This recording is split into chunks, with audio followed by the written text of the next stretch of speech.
नमस्कार.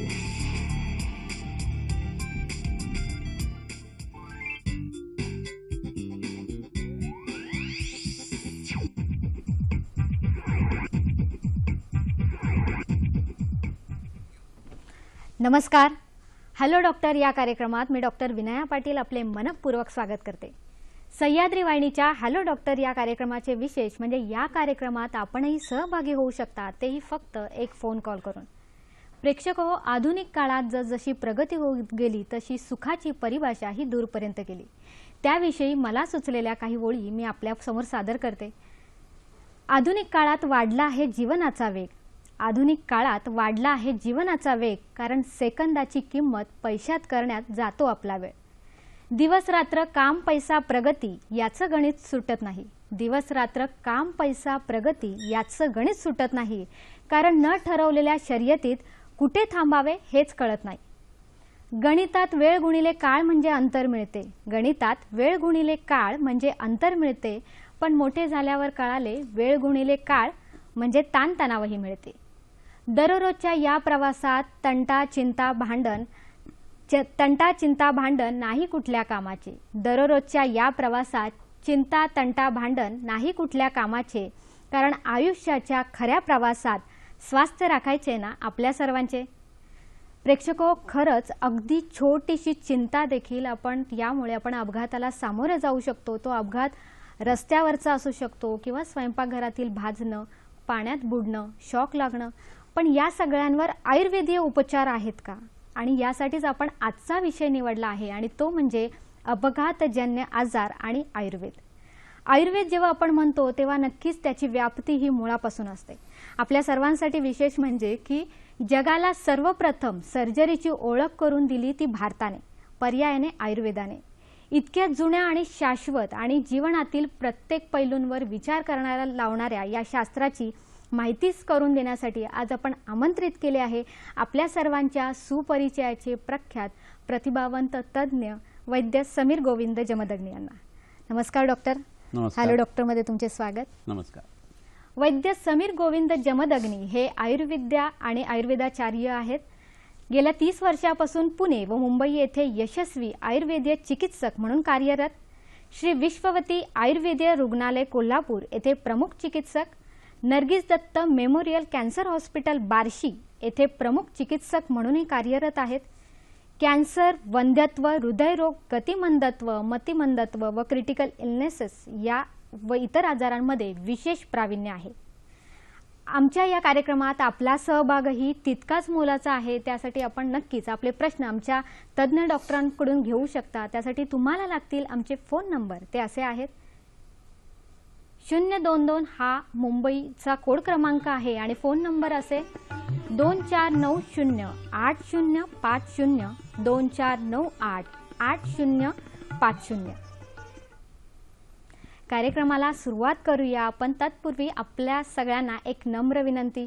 आजचा जो आपला विषय आहे अपघातजन्य आजार आणि आयुर्वेद, या विषयाला अनुसरूनच आपण प्रश्न विचारावा. प्रश्न विचारताना कृपया आपला टीव्हीचा आवाज बंद ठेवावा, जेणेकरून आपला प्रश्न हा आमच्यापर्यंत व्यवस्थित ऐकू जाईल. विशेष म्हणजे आजच्या कार्यक्रमात आलेले आपले वैद्य समीर गोविंद जमदग्नी यांचा पत्ता, फोन नंबर आणि ॲड्रेस आपण आपल्या कार्यक्रमाच्या दुसऱ्या आणि शेवटच्या ब्रेकनंतर दाखवणार आहोत. त्यावेळी आपण तो टिपून घ्यावा अथवा मोबाईल कॅमेराने फोटो काढून घ्यावा, जेणेकरून तो तुमच्याकडे सेव्ह राहील. कार्यक्रमाला सुरुवात करूयाच आपण. सर, पुन्हा एकदा तुमचं स्वागत. सर्वप्रथम आपण आजचा जो विषय निवडला आहे अपघातजन्य आजार, आयुर्वेदात अपघातजन्य आजार याची अशी काय माहिती आहे? कसं आहे, आत्ताचा काळ जो आहे त्याच्यामध्ये देश, त्याचे पंतप्रधान, त्यांच्या अखत्यारीत येणारं संरक्षण खातं वगैरे आणि लोकशाही, त्याच्यामध्ये फारसा काही असा प्रकार घडत नाही की ज्याच्यामध्ये युद्ध पटापट होत आहेत, मारामाऱ्या होत आहेत, दंगली वगैरे खूप होत आहेत, रक्तपात होतो. पण पूर्वीच्या काळी संस्थान आणि राजे असल्या कारणानं युद्ध वगैरे खूप व्हायची. हात तुटणं, पाय तुटणं, डोक्याच्या इंजुरीज, बुडणं, एकमेकाला मारणं, फास देणं, गळफास देणं, सुळावरती चढवणं. तर लोकांचा असा गैरसमज असतो की आयुर्वेदामध्ये या इमर्जन्सी मेडिसिन्स आहेत का नाहीत ते. तर वैद्याला त्या गोष्टी फेस करायला लागायच्या, कारण आधुनिक शास्त्राचा उदय जो झाला आहे हिपोक्रेटिसच्या काळातून, तो साधारण त्याला 250 ते 350 वर्षाची परंपरा आहे. पण त्याच्या आधी 5000 वर्षापूर्वीपासून आयुर्वेदीय तत्व जी आहेत त्याच्या सहाय्याने त्यावेळेचे वैद्य जे ते उपचार करायचे. फक्त मध्यंतरीच्या काळामध्ये जो आयुर्वेदातल्या रक्ताच्या संबंधाने मांसाच्या संबंधाने ज्या गोष्टी सर्जरीच्या हिशोबाने सांगितल्या गेलेल्या होत्या, जे सुश्रुत संहितेमध्ये ऑपरेशन्स वेगवेगळी पद्धतीची आहेत, कॅटरॅक्टचं ऑपरेशन आहे किंवा प्लास्टिक सर्जरी जी आहे, नाक तुटल्यानंतर कमळाचे नाळ तिथं घालून गालाचं जे कातडं आहे ते तिथं फिरवून घ्यायचं आणि त्याचं सुचरिंग करायचं वगैरे, हे सगळे प्रकार दिलेले आहेत. किंवा आतडं कापल्यानंतर पिपिलिका शिरोग्रस्त नावाचं डोंगळ्यांचे तोंड जी आहे ती वापरून सुचर कसं करायचं आणि कॅटगट सारखं ते विरघळून जातं, ह्या पद्धतीचे सगळे उपचार सांगितले गेलेले आहेत. पण मध्यंतरीच्या काळात अहिंसेचा प्रसार खूप झाला बौद्ध धर्माकडून आणि जैन धर्माकडून, तो बरोबरही होता त्या काळात. तर त्यामुळे ही विद्या जी आहे ती लुप्तप्राय होत गेली. आता आधुनिक शास्त्राने केलेली जी प्रगती आहे त्या स्किलचा भाग जो आहे तो खूप छान वाढलेला आहे आणि संमोहनशास्त्र हे जास्ती प्रगत झालेलं आहे. परंतु ही आयुर्वेदाची पहिल्यांदा मक्तेदारी होती आणि मध्यंतरीच्या काळात या ऱ्हासाच्या घटना घडल्या. पण हे जर सोडून दिलं आपण तर पूर्वीचे वैद्य ह्या सगळ्या गोष्टीसाठी, अपघातासाठी काय प्रयत्न करायचे हेच आपल्या आजच्या कार्यक्रमाचं उद्दिष्ट आहे. बरोबर आहे सर. अपघातजन्य जेव्हा आपण असं म्हणतो तेव्हा आपल्याला बऱ्याच वेळा फ्रॅक्चर किंवा असे कंट्युजन आपण असं म्हणू शकतो की जे प्रकार आहेत, तसं आयुर्वेदाने काही प्रकार सांगितले. कसं आहे, अपघात झाला की पहिल्यांदा तात्कालिक काही गोष्टी घडतात. रक्तस्राव येतो, बेशुद्धी येते, कोमामध्ये जाणं येतं किंवा उलट्या होणं असं होऊ शकतं किंवा मानसिक आघात त्याला झालेला जो असतो त्याची काही लक्षणं दिसू शकतात. हे तात्काळ झालेले किंवा फ्रॅक्चर्स वगैरे जी आहे ती येतात. परंतु हे झाल्यानंतर जर त्याची ट्रीटमेंट व्यवस्थित झाली आणि रुग्ण त्यातनं जर बाहेर आला तर मग काही विकृती त्याच्या शरीरावरती राहू शकतात. बंगुत्व येऊ शकतं, कुब्जत्व येऊ शकतं, डोळे जाऊ शकतात, अंधत्व येऊ शकतं, घ्राणनाश म्हणजे वास येणं नष्ट होऊ शकतं, जीभ जी आहे ती काम करत नाही, पहिल्यासारखं बोलता येत नाही असं होतं, विस्मृती होऊ शकते, मानसिक आजार काही उत्पन्न होऊ शकतात, त्याचा परिपाक म्हणून नंतर डिमेन्शियासारखी लक्षणं येतात, छातीला वगैरे कुठं मार लागलेला असेल आणि त्याच्यात न्यूमोथोरॅक्स किंवा हायड्रोथोरॅक्स वगैरे झालं किंवा हिमोथोरॅक्स झालं तर त्याची काही कॉम्प्लिकेशन्स येतात. तर या सगळ्या गोष्टीचा आयुर्वेदाने विचार केलेला आहे आणि त्याची ट्रीटमेंट ही सांगितलेली आहे. बरोबर आहे. या सगळ्यांचे सर आपण उपचार असं जेव्हा म्हणतो तेव्हा तुम्ही बऱ्याच वेळेला आम्हाला हिरव्या वनस्पती दाखवतात, जेणेकरून सर बहुतेक वेळा म्हणजे आपल्या भारतात सगळीकडे कुठेही कोणी पडलं, मार लागला की आपल्याला आंबे हळद आठवते आणि ती उगाळून लावली जाते. या व्यतिरिक्त सर काही अजून इथं काही वनस्पती आणल्या त्या मुद्दामून आपण बघणं खूप गरजेचं आहे. आपण जेव्हा आंबे हळद याचा विषय आता इतक्याच आपण चर्चा करत होतो, पण या व्यतिरिक्तही तुम्ही जे काही आपण सर आपल्याला जे वनस्पती दाखवताय ते तुम्ही लिहून घ्या, कारण नक्कीच पडणं झडणं हे चालूच राहतं, पण नक्की आपल्याकडे उपचार असतील तर आपल्याला ते फायदेशीर बरोबर आहे. आता ह्या दोन वनस्पती इथं आहेत. ह्या डाव्या हातातली माझी जी ती लोधर नावाची वनस्पती आहे त्याची साल आहे आणि हे दुसरं उजव्या हातातलं जे द्रव्य आहे त्याला आम्ही मोचरस असं म्हणतो. शाल्मली किंवा काटेसावरीचा हा डिंक असतो. तर हा डिंक जो आहे तो उत्कृष्ट व्रणरोपक किंवा कोणती जखम भरून आणणार आहे आणि रक्तस्राव लगेच थांबवणार असा आहे. मोचस्राव हिमोग्राही स्निग्ध वृषा कषायका असं याच्या गुणांच्या बाबतीत सांगितलेलं आहे. तर हे औषधी द्रव्य जे आहे ते हाडं सांधण्यासाठी सुद्धा खूप उपयोगी पडतं आणि रक्तस्राव पटकन थांबवून ती जखम जी आहे ती पटकन भरणं किंवा ग्रॅन्युलेशन टिश्यू तयार करणं ही प्रक्रिया ह्याने खूप छान होते. हे द्रव्य असंच न वापरता ही पावडर करून ती ऑटोक्लाव करून नंतर मग मलमाच्या स्वरूपात आणून वापरली जाते वैद्यांच्याकडनं. म्हणजे ह्याच्यात सगळ्या असेप्टिक प्रिकॉशन्स घेतल्या जातात, त्यामुळे सेकंडरी इन्फेक्शन्स वगैरे होत नाहीत. हाडं ज्यावेळेला सांधण्याची पाळी येते किंवा फ्रॅक्चर झालेलं असतं त्यावेळेला ह्या लोधर नावाच्या वनस्पतीचा लेप आणि पोटामध्ये चूर्ण जे आहे ते दूध आणि तुपावरती द्यायचं असतं. ते दिलं तर शरीरातली हाडं जी आहे ती उत्तम पद्धतीने सांधली जातात. याच्या बरोबरीने घडणारी दुसरी घटना म्हणजे हिमोग्लोबिन जर रक्तस्राव खूप होऊन जर कमी झालेला असेल तर ते सुद्धा वाढायला या लोधराच्या सालीने खूप उपयोग होत असतो. ह्याच्यावरून आणखी एक दोन वनस्पती मला तुम्हाला दाखवायची आहेत, त्याही आपण बघणं गरजेचं आहे. आपण त्या वनस्पती बघूया, पण आपल्याला एक फोन आलेला आहे. लक्ष्मण बोलतायत बुलढाण्याहून. नमस्कार. हॅलो.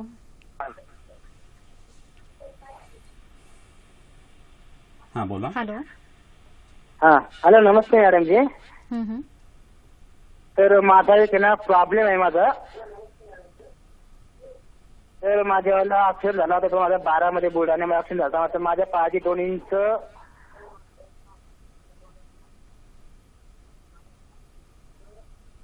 म्हणजे लांबी झाली. लाली कमी झाली नाही असं लांबी फ्रॅक्चर झाले का तुमच्या पायाला? हा, फ्रॅक्चर झाल्यावर माझा पाय त्याच्यावर जी जर आपली लांबी असते 2 पायाची साईड लांबी, तर ती लांबी थोडी कमी 2 इंचांनी कमी आहे माझा एक पाय. बरं, मांडीच्या हाडाचं झालंय का खाली पायाला झालेला आहे? नाही, गुडघ्यामध्ये, टोंगळ्यामध्ये. गुडघ्यामध्ये फ्रॅक्चर झालेलं होतं का? हा हा हा. बरं बरं. आता हे ऑपरेशन होऊन किती दिवस झालेत किंवा फ्रॅक्चर होऊन किती दिवस झालेले आहे तुम्हाला? ऍक्टिव्ह झाले आता 2 वर्ष झाली पूर्ण. बरं बरं, ठीक आहे ठीक आहे. धन्यवाद 2 वर्ष लक्ष्मणजी. झाली पूर्ण.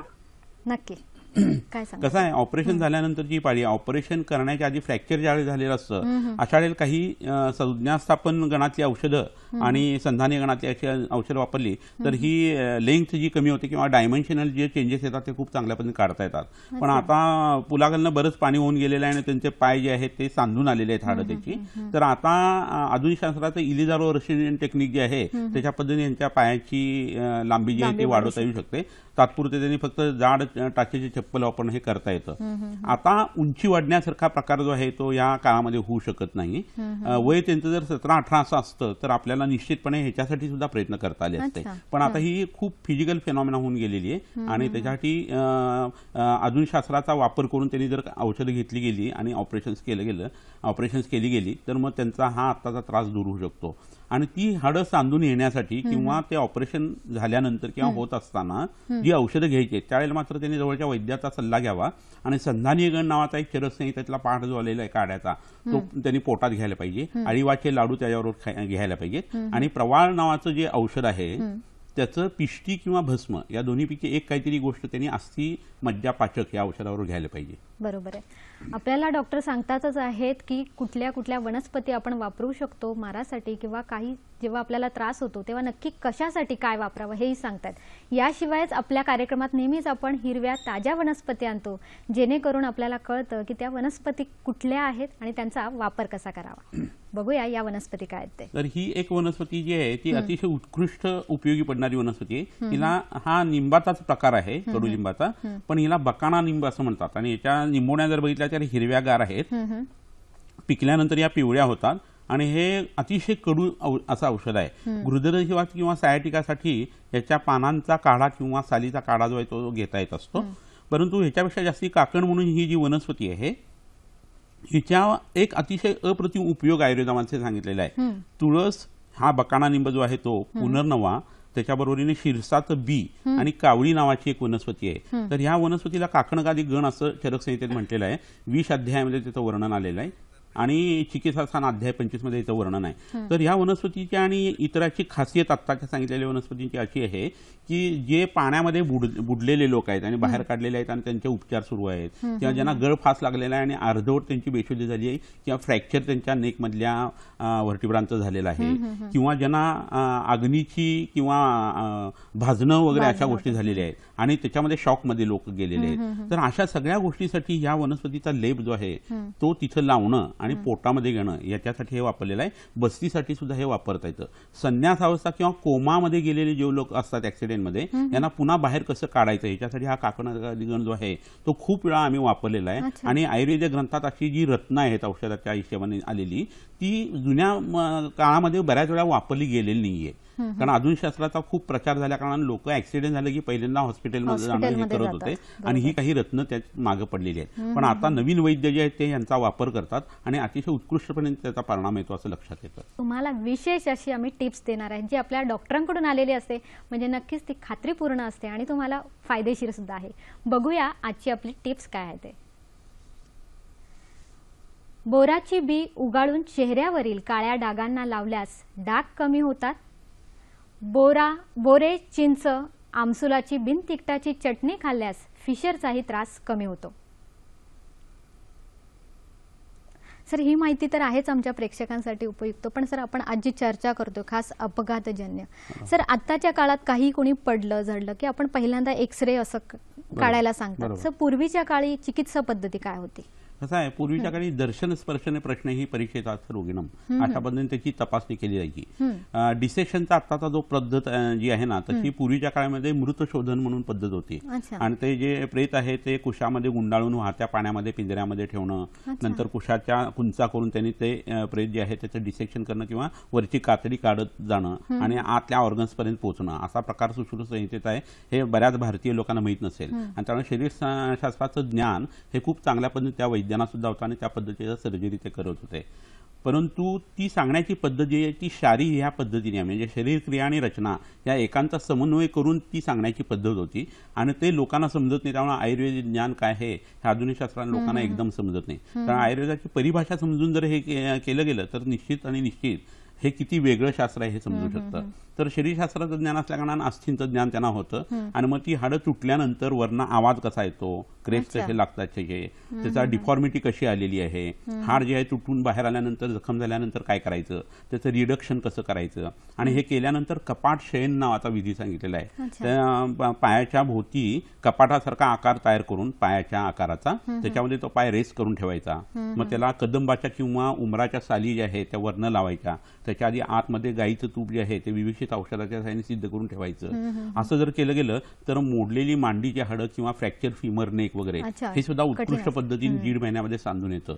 तर हा सगळा जो प्रकार आहे तो ग्रंथामध्ये वर्णन केलेला आहे आणि आम्ही वैद्य लोक पुण्यामध्ये आता पुनर्वसू हॉस्पिटल म्हणून आयुर्वेदिक हॉस्पिटल आहे माझ्या मित्रांचं, तर तिथे ह्या पद्धतीचे ट्रीटमेंट खूप छान धोपेश्वरकर सर नावाचे सर आहे ते करतात. तर लोकांना याची कल्पना नसते की ह्याच्यामध्ये किती चांगल्या पद्धतीने आपण गुण देऊ शकत असतो. तर ह्या सगळ्या गोष्टीचा वापर आयुर्वेद करतो आणि त्याच्यासाठी तुम्ही जवळच्या वैद्याला अप्रोच होणं हे खूप गरजेचं आहे. म्हणजे खाणं पिणं वागणं ह्या ऍक्सिडेंट नंतर कसं असायला पाहिजे, अस्थिभग्न झाल्यानंतर डिफॉर्मिटी कमी येण्यासाठी काय प्रयत्न केला जायला पाहिजे. कारण नेलिंग आणि प्लेटिंग केल्यानंतर बऱ्याच वेळा असं होतं की ती शरीरात फॉरेन बॉडी असते, शरीर पहिले रिपल्शन करतं आणि ते बाहेर काढण्यासाठी पुयोत्पत्ती किंवा इन्फेक्शन्स व्हायला लागतात आणि मग ते लोक 1.5 वर्ष असे लोळत पडलेले असतात. तर हा प्रकार करण्याच्या आधी जर तुम्ही रिडक्शन जुन्या पद्धतीने करून आणि जर त्याच्यासाठी प्लास्टरचा वापर केला किंवा आयुर्वेदात सांगितलेल्या कुशा बांधल्या किंवा कपाट शयन जर केलं तर उत्तम पद्धतीने तुम्हाला पोटातनं औषधे देऊन लवकर गुणवू शकतो. आणि ही वस्तुस्थिती आहे. तुम्हाला मधुमेह जरी असला किंवा इतर मोठा आजार असला, ॲनिमिया असला, तर तो करत ह्या गोष्टीतून आपण उपचार करू शकत असतो. नक्कीच. अगदी 5000 वर्षांपूर्वी काय उपचार पद्धती होती इथपासून आपल्याला सर सांगतायत, जेणेकरून आपला नक्कीच आयुर्वेदावरचा विश्वास हा आणखीन गाढा होतोय. आपल्याला पुढचा फोन आलेला आहे. मनीष बोलतायत जळगावहून. नमस्कार मनीषजी. हॅलो मॅडम, मला आहे ना सारखं तोंड येण्याचा प्रॉब्लेम आहे बऱ्याच वर्षांपासून. तर सारखं तोंड येऊन जातं आणि 5-6 दिवसापूर्वी माझा ऍक्सिडेंट झाला. तर हातापायाला थोडी दुखापत झाली आणि चेहऱ्याला थोडा हनुटेजवळ टाके पडलेले आहेत आणि कपाळाजवळ टाके पडलेले आहेत. तर त्या गोळ्यांचा मला म्हणजे ऍलर्जी झाल्यासारखं वाटतं. जी गोळ्या मी सेवन केल्या त्यापासनं तोंडाला तोंड म्हणजे जिभेला तोंड आलेलं आहे. तर जेव्हा म्हणजे खाण्यासाठी थोडासा प्रॉब्लेम येतो आणि नेहमीच माझं तोंड येत असतं आणि चेहऱ्यावर जे डाग पडले थोडस हे लावल्यामुळे. तुमचं वय किती आहे? वय आहे 27 वर्ष. ओके, ठीक आहे, धन्यवाद. आता जळगावला राहतात तिथं खूप वैद्य आहेत वेगवेगळ्या परंपरेतले. नाना जोशींची परंपरा आहे, कोल्हटकर सरांची, गाडगे सरांची वगैरे. तर त्यांना तिथं औषधं ही आयुर्वेदिक मिळतील जी आता मी तुम्हाला सांगणार आहे. तर त्रिफळा गुग्गुळ, अमृता गुग्गुळ आणि कैशर गुग्गुळ याच्या गोळ्या त्यांनी सकाळी संध्याकाळी एक अशा घ्याव्यात. पूत बनवण्याने याच्या पद्धतीने अन्न जे आहे ते असायला पाहिजे. भात नको खायला, दही आणि दूध आत्ता नको, पालेभाज्या शक्यतो टाळायच्या आणि भाकरी, पोळी, मूग, तूर, आमटी आणि फळभाजी असं त्यांनी जेवण ठेवावं. ब्रह्मचर्याचं पालन करावं म्हणजे जखमा लवकर भरून येतात. आणि आयुर्वेदामध्ये व्रणाच्या ज्या चिकित्सा सांगितल्या त्याच्यामध्ये सवर्णीकरण लेप काही आलेले आहेत. म्हणजे त्यांना जो डाग पडलेले आहेत किंवा स्टिचेस जिथं आहे तिथं ते ह्याच्यासारखं जे गोमेसारखं जे दिसतं तर ते होऊ नये याच्यासाठी काही औषधं असतात आणि ती त्यांनी जवळच्या वैद्याकडनं वापरावी. त्यामध्ये अमलिकी चूर्ण म्हणजे आवळ्याचं चूर्ण, पुनर्नवा म्हणून वनस्पती आहे ती आणि आम्रहरिद्र किंवा आंबे हळद हे एकत्र होऊन जर रोज त्यांनी लेप लावायला सुरुवात केली तर ते डाग सगळे तिथले जे आहेत ते नष्ट होतील चेहऱ्यावरचे. दाढी मिशामध्ये जर ही जखम असेल तर तिथं केस येत नाहीत. तर रोम संजनन लेप असे पूर्वीच्या काळी दिलेले आहेत. सांबर शिंग किंवा हस्तिदंत मशी जी असते ती मधातून तिथं जर लावली तर त्याचा उपयोग होतो. किंवा माक्याची पानं रोज चुरून तिथं लावायची की तिथं केसी यायला लागतात. आणि शरीराचा डाग पूर्णता जाणं, वण जाणं म्हणजे ती जखम पूर्ण बरी होणं असं आयुर्वेद म्हणतो. त्यामुळे उत्सादन गण म्हणजे जखम खोल असेल तर ती भरून आणण्यासाठी उत्सादन गण वापरलेला आहे. जखम खूप वरती भरून आली आणि स्कार तयार झाला आहे, वरती आलेला आहे, तर अवसादन गण वापरलेला आहे. अशा इतक्या मिरॅक्युलस गोष्टी आयुर्वेदात सांगून ठेवलेल्या आहेत की लोकांना त्याची कल्पना नसते. तर जवळच्या वैद्याकडे जाऊन तुम्ही ती तब्येत दाखवा. जळगावमध्ये खूप मोठे मोठे वैद्य आहेत आणि त्यांच्याकडे ही ट्रीटमेंट घेऊन तुम्ही लवकरात लवकर बरे व्हा. नक्कीच मिरॅकल्सच म्हणायला पाहिजे ह्यांना, कारण सर जखमांचे इतके प्रकार आहे, आपल्याला मॉडर्न मेडिसिनकडे इतके उपाय मिळत नाही. सर अगदी अपघात म्हणतो आणि आघात म्हणतो, दोघांमध्ये खूप फरक आहे. तर त्याच्यामध्ये काय फरक आहे? कसं होतं, आघातातून उत्पन्न झालेले किंवा अपघातातून उत्पन्न झालेले जे आजार आहेत ना त्यांना आम्ही आगंतुक कारण म्हणतो, म्हणजे बाहेरची शरीराने तयार केलेली नाही आहेत त्या गोष्टी. पण हे होत असताना संप्राप्ती किंवा जे पॅथोलॉजी जी शरीरामध्ये घडते ना किंवा पॅथोफिजिओलॉजी जी म्हणतात ती जी घडते ना ती अशी आहे की एकामध्ये बाहेरून आघात झाल्यानंतर शरीरात वात आणि रक्त या दोन गोष्टींची वाढ होत असते. रक्ताच्या शरीराने पित्त असतं, त्यामुळे आघातातला प्रत्येक आजार जो आहे तो वात आणि पित्ताच्या हिशोबाने बघायला लागतो आणि त्याची ट्रीटमेंट करायला लागते. पण नीज किंवा शरीरात उत्पन्न जे आजार आहेत म्हणजे ताप आहे, सर्दी आहे, खोकला आहे, मूळव्याध आहे, हृदयाचा त्रास आहे, हे शरीराने उत्पन्न केलेल्या खाण्यापिण्याच्या चुकातून उत्पन्न झालेला आजार आहे. तर ह्याच्यामध्ये दोष जे असतात ते वेगळे असतात आणि त्या प्रत्येकाची लक्षणं जी आहेत ती आपल्या शरीरात दिसत असतात. हा महत्वाचा फरक असतो. मग एकदा आघात झाल्यानंतर उत्पन्न होणारा हा आगंतुक जो आजार आहे तो शरीरातल्या दोषांना बिघडून मग नीज दोष सुद्धा शरीरातले वाढायला लागतात आणि ती परिस्थिती जास्ती कॉम्प्लिकेटेड व्हायला लागते. तर हे वैद्यांनी पहिल्यांदा ठरवायचं असतं की कशामुळे काय झालेलं आहे, पहिल्यांदा कोण आणि नंतर कोण, ह्या क्रमाला खूप आयुर्वेदामध्ये महत्व आहे. आयुर्वेदाने त्याला क्रम महात्म्य असं म्हटलेलं आहे. म्हणजे ग्रंथ जर काढून आपण बघितले तर पहिल्यांदा ज्वराची चिकित्सा सांगितली आहे, नंतर रक्तपित्त म्हणजे नाकातोंडातून रक्त येण्याची सांगितली आहे, नंतर कास म्हणून अध्याय सांगितलेला आहे. तर ज्वर ट्रीट झाला नाही तर रक्तपित्त, रक्तपित्त ट्रीट झाले नाही तर कास म्हणजे खोकला, अशा पद्धतीने तो माणूस श्वासामध्ये आणि नंतर कोमामध्ये जाऊन मरू शकतो. तर ह्या पद्धतीने लोक आजारी पडत असतात आणि ट्रीटमेंट झाली नाही तर मरत असतात. तर क्रम हा नेहमी महत्वाचा आहे. तसा आघात किंवा अपघात आणि नीज आजार या दोघांचा विचार आपल्याला करायला लागतो. नक्कीच. आपल्याला पुढचा फोन आलेला आहे. वैशाली बोलतायत बुलढाण्याहून. हॅलो, नमस्कार. नमस्कार. बोला. हॅलो. हा बोला ना. हा डॉक्टर साहेब, मला एक प्रश्न विचारायचा आहे. माझ्या भावाबद्दल विचारायचं आहे. माझा भाऊ 3 वर्षापूर्वी विहिरीत पडला होता. तो असं कामाला जात होता आणि विहिरीत पडला होता. त्याच्या मांडीमध्ये रॉड टाकलेले आहेत. मांडीची हड्डी म्हणजे तुटलेली आहे दोन्ही बाजूला. तर दोन्ही बाजूला 2 रॉड टाकलेले आहेत त्याच्यामध्ये. बरं. आणि वय किती आहे? वय त्याचं आहे 21 वर्ष. बरं. आता त्रास काय होतोय त्याला? त्याला असं मांडी घालून बसता येत नाही. रात्रभर त्रास होतो सर त्याला, म्हणजे असं झोपता येत नाही व्यवस्थित त्या बाजू, आणि मांडी घालूनही बसता येत नाही त्याला. बरं. ठीक आहे, धन्यवाद. आता वय खूपच लहान आहे खरं, म्हणजे रॉड काढण्याचं ऑपरेशन सुद्धा पुन्हा करता येतं, पण कोणत्या पद्धतीचं ऑपरेशन झालं हे तज्ञ वैद्यांनी तिथलं बघणं हे गरजेचं आहे. आणि रॉड काढता येणं शक्य असेल तर ते करता येऊ शकेल, परंतु बऱ्याच वेळा असं होतं की डॉक्टर त्याला परमिशन देत नाहीत. पण रिस्ट्रिक्शन जे आता आलेलं आहे त्याच्यामध्ये ह्या फिजिकल गोष्टी ज्या बसवल्या गेलेल्या आहेत आतमध्ये आणि त्याच्यामुळे त्याच्या हालचालीमध्ये जो काय बदल झालेला आहे त्यात जर फक्त लिगामेंट्स किंवा इतर मसलशी संबंधित दुखणं असेल तर त्यासाठी मास सिंधव तेल म्हणून एक तेल आहे, त्याची धारा धरायची. कुठेही ग्रह किंवा संकोच हे लक्षण आलं की अवगाह स्वेद किंवा परिषेक हे आयुर्वेदाने वापरलेले आहेत. तर आता जो अँगल त्यांचा बसायचा आहे त्याच्यामध्ये जवळजवळ 40% सुधारणा त्यांना आता ह्या औषधांनी सुद्धा होऊ शकते. ऑपरेशन कसं झालं आणि त्या रॉड काढता येतो आणि हे बायलॅटरल असल्याने पुन्हा ते मोठं ऑपरेशन होऊ शकतं. तर ते करायचं की नाही हे तज्ञ डॉक्टरला त्या ठरवू दे, परंतु आयुर्वेद काय करू शकतो हे आता मी तुम्हाला सांगितलं. ह्याच्या बरोबरीनं मुस्ताली आपण बस्ती नावाचे बस्ती जे आहेत ते जर केले गेले आणि स्वेदन म्हणजे बाहेरून जो शेकाचा प्रकार आहे त्याच्यामध्ये जर आपण षष्टिक पिंड स्वेद जर केला तर या मुलाच्या तब्येतीमध्ये चांगली सुधारणा होऊ शकते आणि मांडी घालून त्याला बसता येऊ शकते. बरोबर आहे सर. तुम्ही इतक्यात म्हणाला की बस्ती आणि स्वेदन केलं पाहिजे. या व्यतिरिक्तही सर कुठले पंचकर्म आपण जे उपचार म्हणून जास्त वापरले? बरोबर आहे. आता अपघात झाला की त्याच्यामध्ये वात आणि पित्त दोष हे लगेच वाढलेले असतात आणि त्यामुळे काही विशिष्ट पद्धतीची बस्ती जी आहे ते आणि पोटामध्ये विरेचनाची ट्रीटमेंट जी आहे पित्त शरीरातलं बाहेर काढणं, कारण डिस्ट्रक्शन करणाऱ्या दोषांच्यामध्ये पित्त आणि वात आहे जेव्हा ते बिघडलेलं असतं त्यावेळेला आणि ते झाल्या कारणाने हा आजार वाढत असतो. तर रक्ताची उपतप्तता जेवढी कमी होईल, त्यातली उष्णता जेवढी कमी होईल तेवढं शरीर जे आहे ते पटकन त्याच्यातला दोष जो आहे तो काढत असतो ऍक्सिडेंटच्या वेळेला. त्यामुळे भ्रूणात्मक ट्रीटमेंट करणं, आधी अग्नीचं संदूषण करून घेऊन अंगाला तेल लावणं, त्याच्यानंतर विशिष्ट पद्धतीचे शेक करणं, पंचकर्मातला बस्ती करणं, पंचकर्मातलं विरेचन करणं, नस्य करून आपल्या मेंदूला ही जागृती देणं की ऍक्सिडेंट झालेला जो भाग आहे मग भाजलेला असेल, पाण्यामध्ये बुडालेला असेल किंवा आणखी काही झालेलं असेल तर ती जी दोषांची दोष समूर्चना जी आहे किंवा जिथं लो व्हायटॅलिटी टिश्यू किंवा स्थान वैगुण्य आहे तिथं जाऊन औषधांनी काम करण्यासाठी मेंदूला संवेदना उत्पन्न करणं ही प्रक्रिया नस्याने खूप चांगल्या पद्धतीने घडते. मन शांत राहण्यासाठी आणि खूप मोठ्या एक्सटेन्सिव्हली जर भाजलेलं असेल तर त्या लोकांना शिरोधारेचा खूप चांगल्या पद्धतीने उपयोग होत असतो. ती जर केली गेली तर मनाचा जो भाग आहे जो निगेटिव्ह झालेला आहे तो खूप चांगल्या पद्धतीने आपण रिकव्हर करू शकतो. वय वर्ष 60च्या पुढे ऍक्सिडेंट ऍक्सिडेंट झाल्यानंतर रिकव्हरी ही खूप अवघड होते. आपण पौष्टिक औषधं देत असतो, अग्नीचं संरक्षण करतो, पण मन जे पहिलं तीराला लागलेलं असतं ना ते घाबरून गेलेलं असतं आणि त्यावेळेला शिरोधारा केली तर सगळी औषधं एकीकडे आणि शिरोधारा एकीकडे एवढा फरक होता. आणि त्यासाठी संज्ञा स्थापनातली ब्राह्मी नावाची वनस्पती वापरावी, ही महाराष्ट्रीयन लोक वापरतात. ते जलब्राह्मी म्हणून जो दक्षिणेकडचा प्रकार असतो तो त्यासाठी वापरू नये. आणि तो जर केला 21 दिवसाचे 3 कोर्स तर मन सुद्धा खूप चांगल्या पद्धतीने विचार करायला लागतं आणि मनाचं कंट्रोल आपल्या शरीराची खूप असतं. विषारुद्धो रोगवर्धनानाम श्रेष्ठ असं म्हटलेलं आहे. त्यामुळे मन चांगलं झालं तर शरीर चांगल्या पद्धतीने पुन्हा काम करायला लागतं. नक्कीच आपल्याला ह्या सगळ्या माहिती तर मिळतातच आहे, पण जेवल्यानंतर जर गॅसेसचा त्रास होत असेल तर काय करावं त्यासाठी जाणून घेऊया या टिप्स.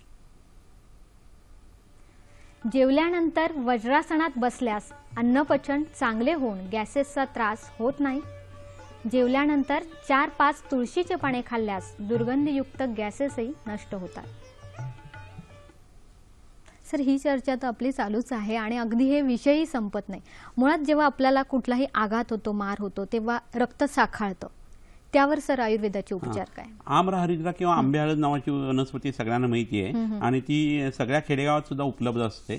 आणि ती जर उगाळून लावली गेली तर रक्त जे आहे ते लगेच फाकतं तिथनं आणि काळा डाग पडत नाही, काळे निळेपणा येत नाही आणि तिथली त्वचा सुद्धा पुन्हा पहिल्यासारखी होते.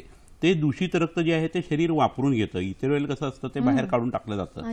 तर त्या शरीरात रक्ताचा त्या वापर केला जातो कारण आपल्या शरीराचा गुणच असा आहे की पंचमहाभूत शरीरी समवाय हा समयोग आहे. जे कमी पडते ते वापरून घ्यायचं, मागून घ्यायचं आणि जे जास्ती होतं ते डिस्कार्ड करून टाकायचं, असा शरीराचा गुण असतो. त्या हिशोबाने याचं काम होतं आणि किती मोठं रक्त साकाळलेलं असेल तरी त्याचा चांगला उपयोग याच्यासाठी होतो. त्यात वात पित्ताची दृष्टी असल्या कारणानं आणि पित्त जास्ती वाढलेलं असल्या कारणानं किंवा हा एक प्रकारचा रक्तस्राव असल्या कारणानं तूप घृतपान जे आहे ते पोटामध्ये तूप प्यायला द्यायचं आणि नंतर विरेचन केलं तर किती मोठ्या एक्सटेन्सिव्हली रक्त साकाळलेलं असेल तरी ते 3 ते 4 दिवसात कमी येतं. नक्कीच. आपल्याला एक पुढचा फोन आलेला आहे. दत्तगुरू बोलतायत पुण्याहून. नमस्कार दत्तगुरू. हॅलो. हॅलो, बोला. सर नमस्कार, मी दत्तगुरू बोलतोय पुण्यावरून. माझा एक प्रश्न आहे. माझी एक नातेवाईक आहे, ती आता 19 वर्षाची आहे. ती जेव्हा 2.5 वर्षाची होती त्यावेळी तिच्या चेहऱ्यावर म्हणजे डोळा आणि कानाच्या मध्ये चहान तिचा भाजली होती त्वचा. तर तो आता डाग काळा पडलेला नाही, चकाकतो आणि त्या डागाच्या आत गुटळ्या झालेल्या दिसतात. तर यावर काही आयुर्वेदिक उपचार आहेत का? बरोबर आहे, त्याच्यासाठी खूप चांगले उपचार आहेत. तर हा किलाइड जसे तयार होतात तसा हा प्रकार दिसतोय आणि ह्याला व्रणग्रंथी असं आपल्या ग्रंथामध्ये आयुर्वेदामध्ये नाव आहे. तर आता हा तयार झालेला जो भाग आहे तो काय हे बघणं गरजेचं असतं. आपल्या शरीरात कंडरा आणि शिरा किंवा स्नायू अशा ज्या रचना होतात तशा या विकृत तयार झालेल्या कंडरा, शिरा आणि स्नायू असतात. रक्त आणि मेद जळालं की शरीरामध्ये ह्या रचना उत्पन्न होतात आणि त्या उष्णतेमुळे ते जळून हे झालेलं आहे. तर विरेको मांस मेदस्ते निर्वाहा प्रशमनानीचे असं एक सूत्र आहे. त्या हिशोबाने त्या मुलीला सतत रात्री झोपताना जर मनुका खायला दिला किंवा अविपतीर चूर्ण दिलं गेलं तर ती बाजू आहे ती मऊ पडायला लागेल. तिथं लावण्यासाठी माश सेंदव तेल मगाशी जे सांगितलं ते किंवा दगडी पाल्याचं तेल जे असतं मुरवेण्णा तेल ते लावायचं तिथे आणि तिथं षष्टिक पिंडसेत किंवा पत्र पोटलेली स्वेद असा जर केला गेला तर त्या गुठळ्या ज्या आहेत त्या बसायला लागतील. आणि नंतर जळवा ज्या असतात त्या ठिकाणी लावून दूषित रक्त जर काढलं गेलं तर हळूहळू नवीन त्वचा त्या ठिकाणी यायला लागते. ह्याच्याबरोबर जर कपालभाती प्राणायाम केला गेला तर खूप छान पद्धतीने शरीराला मऊपणा येतो, मोठ्या मोठ्या गाठी सुद्धा त्याने बसतात. तर हा उपचार त्यांनी करावा. जवळच्या वैद्याचा पुण्यामध्ये खूप वैद्य आहेत, तर जवळच्या वैद्याकडे जाऊन तुम्ही एक करायला पाहिजे की रक्तपाचक नावाचं औषध सकाळी आणि मेदोपाचक नावाचं औषध 3 संध्याला असं दिवे लागण्याच्या वेळेला द्यायचं. हे जर केलं तर 5 ते 6 महिन्यामध्ये त्या जखमांच्या मध्ये आणि गुठळ्यांच्या मध्ये खूप चांगली सुधारणा होईल. आणि रंग जर वेगळा किंवा विकृत असेल तर तोही प्राकृत व्हायला लागेल. जांभळाचं बी उगाळून लावल्यानंतर तिथला रंग जो आहे तो काळेपणा सुद्धा तिचा कमी होऊ शकतो. एवढ्या वर्षानंतर उपचार देणाऱ्याला नक्कीच रामबाणच उपाय म्हणायला पाहिजे.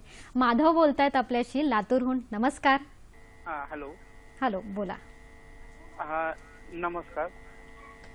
नमस्कार. हा, बोला बोला. माधव गायकवाड लातूरवरनं बोलते मी. तर मी 1 वर्षापूर्वी विहिरीत पडलो होतो आणि माझ्या डोक्याला मार होता आणि तो मला आता थोडस विसरल्यासारखं वाटतंय आणि डोकं जरा दुखतंय. बर बर, चालेल. काहीच आठवण राहत नाही कधी कधी. बर बर, चालेल. आणि भयानक म्हणजे त्रास कधी कधी असा होतो 8 दिवसानंतर 15 दिवसानंतर असं विसरल्यासारखंच होतंय काय तर. बर, तुमचा MRI काढलेला होता का ब्रेनचा, डोक्याचा? हा, काढलं होतं सर. मग त्याच्या रक्ताची गुठळी वगैरे काही नव्हती ना? नाही नाही काय नव्हती सर. आपलं वय किती आहे सांगाल का माधवजी? माझं वय आज अंदाजे सर 28 आहे. बरं बरं, चालेल, समजलं. धन्यवाद धन्यवाद. हां, काय सांगाल सर? ह्याच्यासाठी काही वनस्पती 3 आहेत ना, ते मला असं वाटतं की मी दाखवायलाच पाहिजेत की हेड इंजुरीच्या सगळ्या लोकांना त्याचा वापर आपल्याला करून घेता येईल. नक्कीच. तर ती आपण बघूया आता वनस्पती. बरोबर. अपघात म्हणतो तेव्हा आपण नक्कीच डोक्याला मार लागण्याचे प्रकार बरेच होतात आणि ह्या वेळेला आपल्याला आठवतं MRI, CT स्कॅन अशा नाना प्रकारच्या आपण उपचार म्हणण्यापेक्षा आपण त्यांच्याकडे आधी काय झालंय याच्याकडेच आधी वळतो आणि उपचार लांब राहतात. नक्कीच आयुर्वेदात बरेच असे रामबाण उपाय आहेत, ते आपल्याला सर सांगतात. नक्कीच पटकन लिहून घ्या किंवा टिपून घ्या. आता ह्या 3 वनस्पती आहे हेड इंजुरीच्या हिशोबाने मी दाखवतो. डोक्यामध्ये जे हिमॅटोमा तयार होतात ते ऑपरेशनच्या व्यतिरिक्त घालवण्याच्या प्रक्रिया ज्या आपण पुण्यातल्या आपल्या दवाखान्यात आणि इतर प्रायव्हेट हॉस्पिटलमध्ये करतो त्यात ह्या 3 वनस्पती खूप उपयोगी पडतात. तर ही जी वनस्पती पहिल्यांदा दिसतीये ती वचा किंवा वेखंड नावाची वनस्पती आहे आणि त्याचं हे जे मूळ दिसतंय ते खरं म्हणजे तिचं खोड आहे आणि त्याला छोटी छोटी मुळं असतात.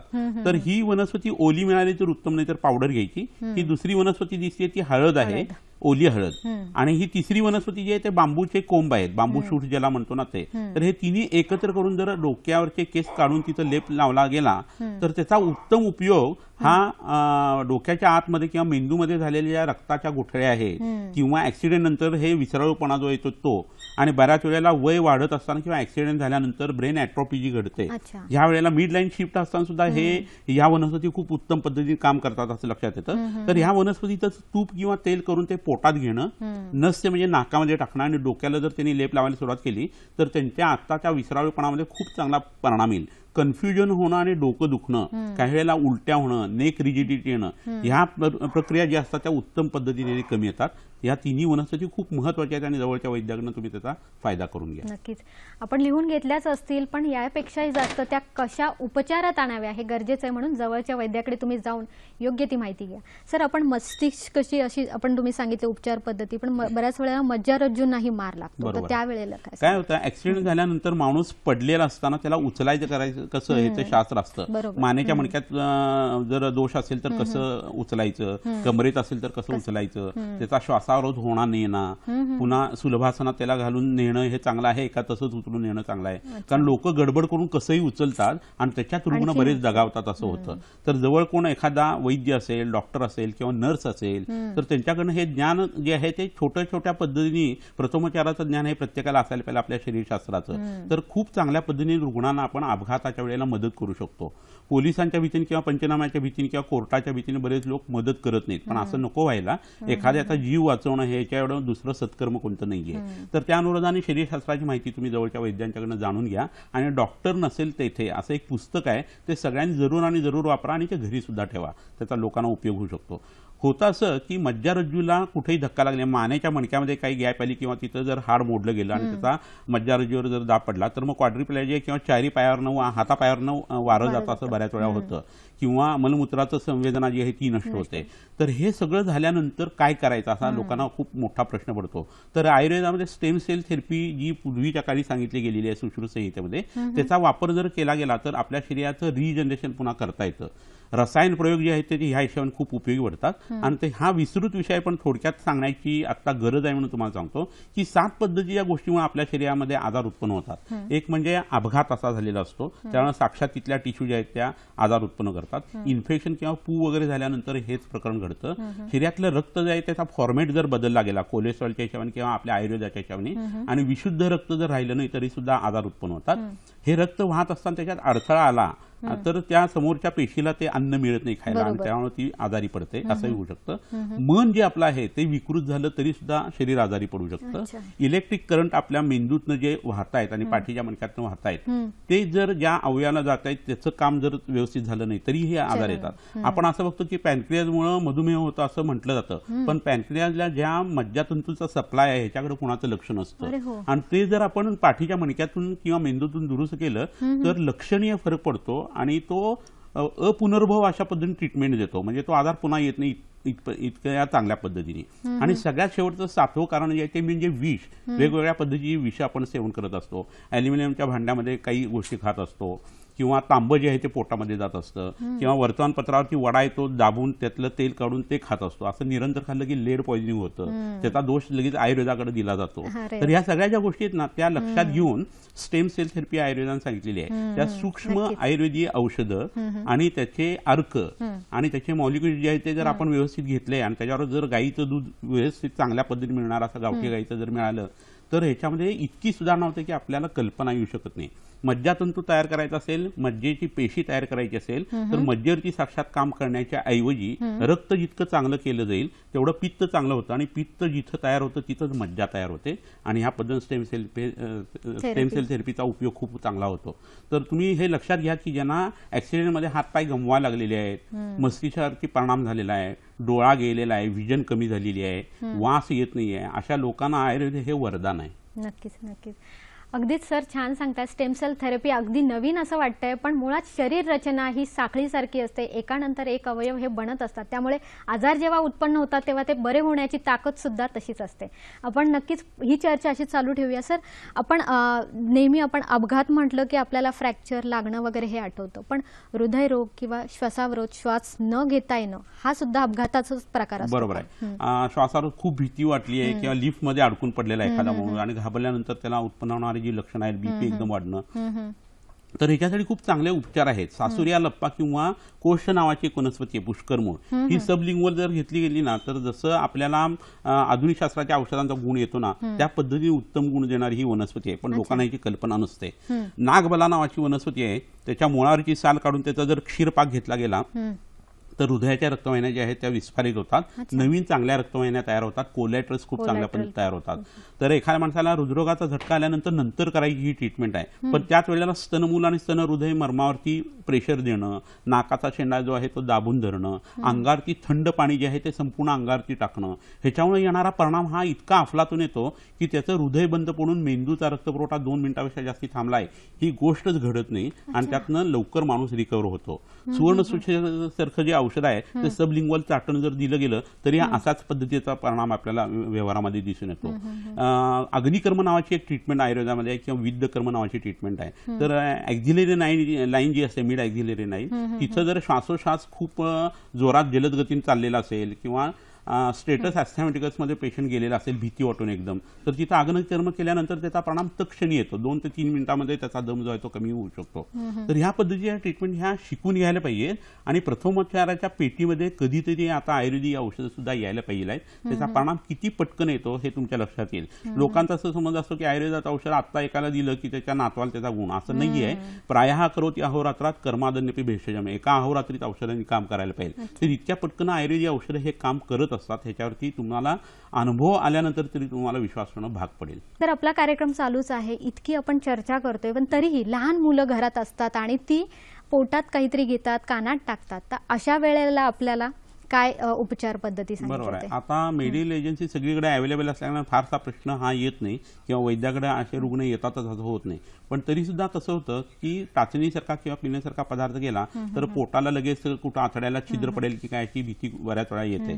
तर हे होत असताना शरीराची प्रोटेक्टिव्ह फेनॉमेना इतकी जबरदस्त असते की त्या माणसाला किंवा त्या मुलाला ढेकर वगैरे आला तर त्याच्याबरोबर ती टाचणी किंवा पिन जी आहे ते जसं अणवस्त्र वगैरे सोडलं जातं किंवा मिसाईल सोडलं जातं तसं ते बऱ्याच वेळा तोंडात येतं असंही दिसतं. अशा घटना खूप वेळा घडतात. पण हे जर होत नसेल आणि एक्सरे वगैरे काढून सोनोग्राफी करून जर तुम्हाला त्याचं लोकेशन जर व्यवस्थित समजत नसेल तर ज्या करायच्या गोष्टी आहेत त्याच्यामध्ये एरंडस्नेह किंवा एरंडेल तेल जे आहे ना ते मोठ्या प्रमाणात पोटात जर दिलं गेलं तर त्याने आपल्या शरीरामध्ये बोर्ड सुटतो आणि ते जे शल्य आहे त्याच्या भोवती त्याचा भाग जो आहे तो गुंडाळला जातो आणि त्याची जखम न होता ते शौचाच्या मार्गातून बाहेर पडू शकतं असं होतं. किंवा केळी पिकलेली आहे ती त्यावेळेला खाणं हे खूप महत्त्वाचं असतं. पण ह्याच्यापेक्षा चांगला प्रयोग जो असतो तो अननसाचा असतो. तर अशा काचा वगैरेच्या बाबतीत जसं हे ह्याचं उपचार सांगितलं आपण एरंडेल तेलाचा, तसं लोखंडाची कोणती गोष्ट असेल तर 2 गोष्टी खूप उपयोगी पडतात. एक म्हणजे अननसाचा रस, त्यात थोडंसं अन्न खाऊन अननसाचा रस घ्यावा कारण ते ऍसिड आहे आणि त्याच्यात ह्या गोष्टी ज्या आहेत त्याची शार्प एजेस जे आहेत ना ते ब्लंट होत जातात आणि मोठ्या जखमा होत नाहीत. हा एक भाग झाला. दुसरं लोह मारणासाठी आयुर्वेदात जांभळाचं झाड जे आहे ना त्याचा खूप उपयोग केलेला आहे. तर जवळच्या जांभळाच्या झाडाची साल आणायची आणि त्याचा काढा करून तो वरचेवर प्यायचा. असं जर केलं गेलं तर ते लोखंड जे आहे ते विरघळायला सुरुवात होते आणि मिराकल्सली लोकांचं एचबी वाढायला लागतं, कारण ते शरीर ऍब्झॉर्ब करून वापरतं आणि 2 ते 3 दिवसाच्या शौचामध्ये कुठेही त्याचा लवलेशही आढळत नाही, असं बऱ्याच वेळा होतं. एस्पेशली मॅग्नेट जी छोटीशी असतात ना देवाच्या फोटोला लावलेली आणि ते फ्रीजवरती युजली लावले जातात, ते लहान मुलं खात असतात बऱ्याच वेळा. तर हा प्रयोग आम्ही खूप वेळा करून बघितलेला आहे. आयुर्वेदात सांगितलेला आहे ह्या पद्धतीचे उपचार करावेत, पण तुमच्या जवळ जर वैद्य किंवा डॉक्टर असेल तर त्याचा सल्ला त्यावेळेला तात्काळ घेणं हे खूप गरजेचं आहे. कारण एकच मूल असतं हल्ली आणि लोक घाबरून जातात. हे उपचार करण्याच्या वेळेला हे एक भान तुमच्या डोक्यात पाहिजे की मेडिकल एजन्सीचाही तुम्ही फायदा करून घ्या आणि रिमोट प्लेसला कुठं असेल तर आयुर्वेदाला बिलकुल विसरू नका. नक्कीच. आपल्याला पुढचा फोन आलेला आहे. रामदास बोलतात अहमदनगरहून. नमस्कार रामदासजी. हा नमस्ते मॅडम. 15/6/2010 माझा ऍक्सिडेंट झालेला आहे आणि त्याच्यामुळे काय होतं, उजवा पाय आणि उजवा हात हा जडपणा आहे, रक्तवाहिन्या चालत नाही आणि पोट साफ होत नाही. बरोबर. आणि काय होत नाही? पोट साफ होत नाही. पोट साफ होत नाही आणि उजवा पायाचं वजन आहे, मी व्यायाम वगैरे करतो तेवढा फरक पडतो मला. हाताचा उजवा पाय आणि उजवा हात आणि मी ऍक्सिडेंट झालेला आहे. बरं. आणि ते जड पडता सूज येते का? नाही, फक्त उचलायला जरा जडपण, तर पायाच्या मानाने तो जड वाटतो आणि थोडसे एक अर्धा इंचाची शिरा खाल्ल्यामुळं मला जरा त्याची उंची कमी वाटते. बरं. आणि वय किती आहे आपलं? आपलं 46 रनिंग आहे मॅडम. 46. बरं. धन्यवाद रामदासजी. काय सांगाल सर? आता जी लक्षणं सांगितली ती मांसपेशीच्या संबंधाने कंडरा आणि शिरांच्या हिशोबाने आहेत. तर त्यासाठी मगाशी सांगितलं तसं माश सैंधव तेल जे आहे त्याचं संवहन किंवा अभ्यंग व्हायला पाहिजे आणि नंतर षष्टिक पिंडस्वेद जो आहे तो त्यांनी करायला पाहिजे. ह्याच्यावरून बस्तीचा त्यांना खूप चांगला उपयोग होईल. भूतिकादी तेल म्हणून सुश्रुत संहितेत एक आलेलं आहे ते आणि दशमूळ काढा आहे. ते जर बस्ती त्यांनी घेतले 21-21 3 कोर्स केले तर हा त्यांचा त्रास कमी होईल. आणि ह्याच्या बरोबरीनं रक्तातून उत्पन्न या गोष्टी असल्या कारणानं रोज रात्री झोपताना कोठा साफ होईल असं औषध घ्यायचं. जेव्हा बस्ती सुरू असेल तेव्हा ते घ्यायचं नाही, त्याचा त्यांना उपयोग होईल. मानेच्या संबंधाने हातात आलेला जडपणा आहे तो घालवण्यासाठी अतिशय उत्कृष्ट साधं औषध आहे ते म्हणजे बला तेल नावाचं तेल विकत मिळतं. ते दोन्ही नाकुणीमध्ये त्यांनी टाकायचं. मान फक्त अवघडून दुखते आणि चक्कर येते असं असेल तर कडीपत्त्याची पानं गरम पाण्यामध्ये कुस्करून टाकायची आणि ते पाणी थोडं थोडं प्यालं तरी सुद्धा त्यांच्या मानेचा त्रास जो आहे तो कमी होऊ शकतो. ह्याच्यासाठी एक्सरसाइज काही विशिष्ट करणं आणि त्याच्यावरून प्राणायाम करणं असं जर केलं तर त्यांची ही लक्षणं पटकन कमी होतील. पायाचं शॉर्टनिंग वगैरे जर झालेलं असेल तर मात्र आता वेळ निघून गेलेली आहे. त्याच्यासाठी वेगवेगळ्या पद्धतीची शस्त्रकर्म जी आहेत ती शक्य आहेत का हे बघावं आणि त्याचाही सल्ला घ्यावा. नक्कीच.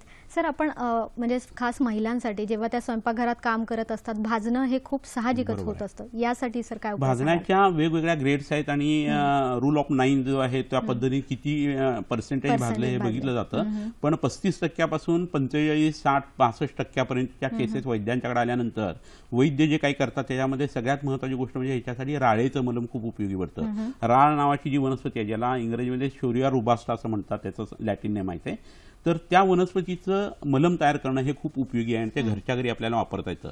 त्या राळेचे गुणधर्म असे सांगितले की राल हा स्वादू कषायश स्तंभनो व्रणरोपण हा विपादी भूतहंताच भग्नसंधान कृत म्हणता. म्हणजे हे भग्नसंधान किंवा मोडलेल्या हाडापासून ते त्वचा जर विस्कळीत झालेली असेल आणि भाजलेलं असेल, कोरडं भाजलेलं असेल किंवा ओलं भाजलेलं असेल तर त्यासाठी सुद्धा हे उपयोगी पडतं. जखमा चांगल्या पद्धतीने भरून येतात आणि ह्याची खासियत अशी आहे की ही वनस्पती वापरल्यानंतर जखम तर भरून येतेच लवकर, पुयोत्पत्ती होत नाही किंवा संसर्ग जंतूचा होत नाही, इन्फेक्शन होत नाही आणि येणारी त्वचा ही पहिल्यासारखी येते आणि तिथं पांढरा डाग पडत नाही की ज्याच्यातनं पुन्हा कोड उत्पन्न होण्याची शक्यता असते. तर हे राळेचं मलम तयार करताना खोबऱ्याच्या तेलामध्ये राळ घालायची आणि ती विरघळायची, त्याचं सॅच्युरेटेड सोल्युशन तयार करायचं आणि नंतर एका खलबत्त्यामध्ये लाईम वॉटर जे आहे ते त्याच्यात घालायचं आणि ते फेसायला सुरुवात करायची.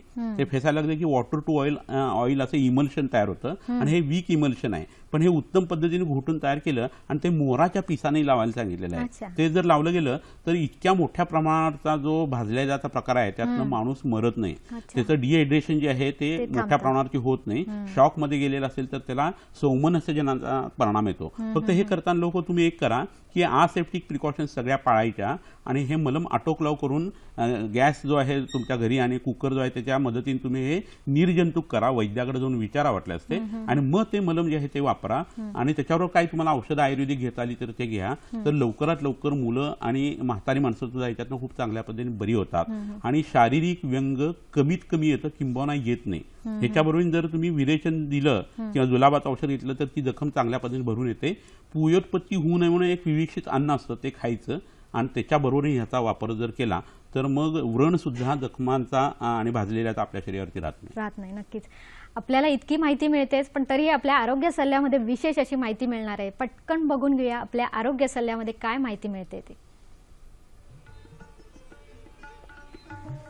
डोक्याला इजा होऊन मेंदूमध्ये रक्तस्राव झाल्यास बांबू शूट्स, वचा आणि निशा यांचा एकत्रित लेप केस काढून डोक्याला लावावा. अपघातात जखमी होऊन पडलेल्या रुग्णाला श्वासोच्छ्वास नीट चालू राहील आणि मोडलेल्या हाडांना इजा होणार नाही अशा प्रकारे उचलून न्यावे.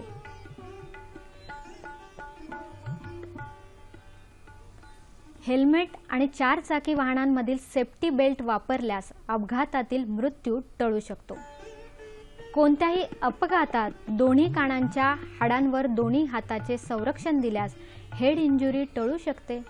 खास तुम्ही बाजूच्या चित्रांमध्ये बघू शकता की अशा प्रकारे हात ठेवल्यास हेड इंजुरी ही टळू शकते. हे चालूच राहणार आहे, पण नक्कीच तुम्हाला डॉक्टरांचा पत्ता परत लिहून घेण्याची इच्छा असेल, ज्यांचा कोणाचा राहिला असेल त्यांच्यासाठी खास ही संधी आणि तुम्ही त्याद्वारे डॉक्टरांकडे थेट पोहोचू शकता. हा पत्ता तुम्ही लिहून घ्या. याशिवाय तुम्ही मोबाईलवर कॅमेऱ्याने सेव्ह करून घेऊ शकता. बघूया डॉक्टरांचा पत्ता काय तो. श्री विश्वामृत आयुर्वेदीय चिकित्सालय व पंचकर्म केंद्र, सिद्धी प्लॅटिनम, पहिला मजला, 1369 सदाशिवपेठ, नातूबाग, बाजीराव रोड, पुणे 411030. दूरध्वनी क्रमांक आहे 020. हा पुण्याचा कोड क्रमांक आहे आणि लँडलाईन नंबर 24430259. मोबाईल नंबर 9595810727 किंवा 8087347921. याशिवाय ईमेल आयडी आहे shriviswamrut@gmail.com.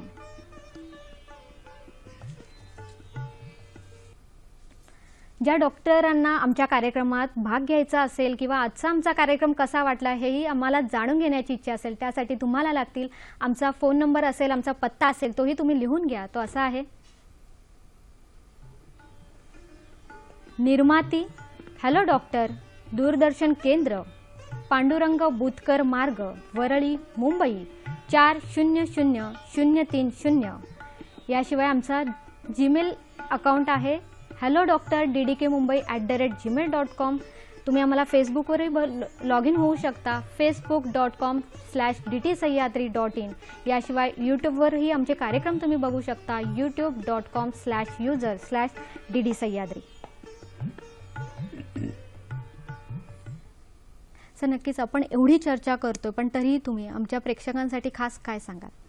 कसं आहे, आता या सगळ्या प्रकारांच्या मध्ये आपण जे बघितलं त्याच्यामध्ये पाण्यात बुडलेल्या लोकांसाठी सुद्धा आयुर्वेदात ट्रीटमेंट जी आहे ती बघणं खूप गरजेचं आहे. त्यासाठी एक साधा उपचार असा असतो की पाणी नाका तोंडात जायला लागला आणि माणूस बुडायला लागला की साधारण 3 मिनिटांना 3 लिटर पाणी त्याच्या फुफ्फुसामध्ये जातं. फुफ्फुसातले वायुकोश जे आहेत ते फुगतात आणि रप्चर होतात आणि त्यामुळे आपल्या ब्लड सर्क्युलेशन मध्ये पाणी येतं. ते पाणी जास्ती वाढल्या कारणानं व्हेंट्रिक्युलर फिब्रिलेशन नावाचा एक प्रकार उत्पन्न होतो आणि त्याचा परिणाम म्हणून मेंदूचा रक्तपुरवठा जो आहे तो कमी होतो, ऑक्सिजन त्याला मिळत नाही आणि ब्रेन डेथ सुद्धा सुरू होतो. साधं पाणी जे आहे त्याच्यामध्ये माणूस 3 ते 4 मिनिटांमध्ये मरतो आणि समुद्राचं पाणी असेल तर साधारण 7 ते 8 मिनिटांमध्ये मरत असतो. तर ही प्रक्रिया होत असताना त्या माणसाला बाहेर काढल्यानंतर बऱ्याच वेळा श्वासोश्वास थांबलेला असतो. तर अशा वेळेला एक वेगळा प्रयोग आयुर्वेदाने सांगितलेला आहे तो करावा की मीठ मोठ्या भरपूर प्रमाणामध्ये त्या माणसाच्या संपूर्ण अंगावरती घालायचं असतं. फक्त डोक्याचा भाग जो आहे तो मोकळा सोडायचा असतो. तर ते शरीरातलं पाणी जे आहे ते मीठ खेचून घेतं आणि बऱ्याच वेळा हृदयाचं काम पुन्हा सुरू करण्यासाठीचे जे कार्डियक मसाज आपण करतो ते साधारण 15 मिनिटांपर्यंत कंटिन्युअस केल्यानंतर बऱ्याच जणांची आयुष्य ही जी आहे ती वाचू शकतात. मगाशी सांगितलं त्या पद्धतीने काकणकादी गण नावाचा जो गण आहे त्याच्यामध्ये बकाणा निंब आहे, पुनर्नवा आहे, शिरसाचं बी आहे, तुळस आहे. अशा ज्या वनस्पतींचा लेप आहे तो पोटामध्ये करणं, त्यावेळेला नस्य करणं आणि जमलं तर त्या व्यक्तीला बस्ती देणं, असं केलं तर खूप मोठ्या पद्धतीने आपण त्या रुग्णाचे प्राण जे आहेत ते वाचवू शकत असतो. तर ही गोष्ट जी आहे ती खूप मोठ्या प्रमाणात आपल्याला करता येत असते. लिफ्टमध्ये अडकल्यानंतर चेंगराचेरी झाल्यानंतर बरीच लोक घाबरून जातात. लहान मुलं वगैरे जे आहेत त्यांच्या तर जीवावरती ते बेतत असतं. तर जवळच्या एखाद्या आडोशाला नेऊन दोन्ही पाय जे आहे ते पोटापाशी घेणं आणि हात जे आहेत ते त्या गुडघ्याच्या भोवती घेणं आणि नाकाचा शेंडा जो आहे तो दाबून देणं, इतकं जरी केलं ना तरी रक्त जे आहे ते खूप मोठ्या प्रमाणावरती हृदयाला आणि मेंदूला मिळायला लागतं आणि घाबरणं हा प्रकार जो आहे त्याच्यातनं रुग्ण पटकन बाहेर येऊ शकतो. तर ह्या सगळ्या गोष्टी जवळच्या वैद्याकडनं शिकून घ्यायला पाहिजेत आणि प्रथमोपचाराच्या पुस्तकामध्ये किंवा तुमच्या पेटीमध्ये त्या ठेवायला पाहिजे. नक्कीच. आपण जेव्हा असं म्हणतोय की हा कार्यक्रम असा चालूच राहणार आहेत, कारण आपण अपघात म्हणतो आहे, अपघात म्हणताना आपण रस्त्यावर बऱ्याच वेळेला आपल्याला फलक दिसतात आणि हे फलक नक्कीच आपल्या गाड्यांसाठी असतात असं म्हणण्यापेक्षा आपल्या आयुष्यातले चढ उतार आहेत तेव्हाही आपल्याला काही सुचवत असतात. नक्कीच आपला हा प्रवास आणि आपल्या आयुष्याचाही प्रवास सुखकर व्हावा हीच आमची इच्छा आहे. जाण्यापूर्वी एकच की वर्ष हे सरत आहे आणि नवीन वर्ष येत आहे, त्यासाठी वर्ष सजताना आपल्यासाठी हे नवीन वर्ष आहे, नवा रंग आहे, नवा उत्साह आहे, नवा जोश आहे. बघूया 31 डिसेंबरला कार्यक्रम धूमशान 2016 फक्त सह्याद्री वाहिनीवर रात्री 9 वाजता. डॉक्टर, तुम्ही इथे आलात आणि आमच्या प्रेक्षकांसाठी खूप छान माहिती दिली, त्यासाठी आमच्या सह्याद्री वाहिनीतर्फे हॅलो डॉक्टरच्या पूर्ण टीमतर्फे मी आपले धन्यवाद मानते. नमस्कार.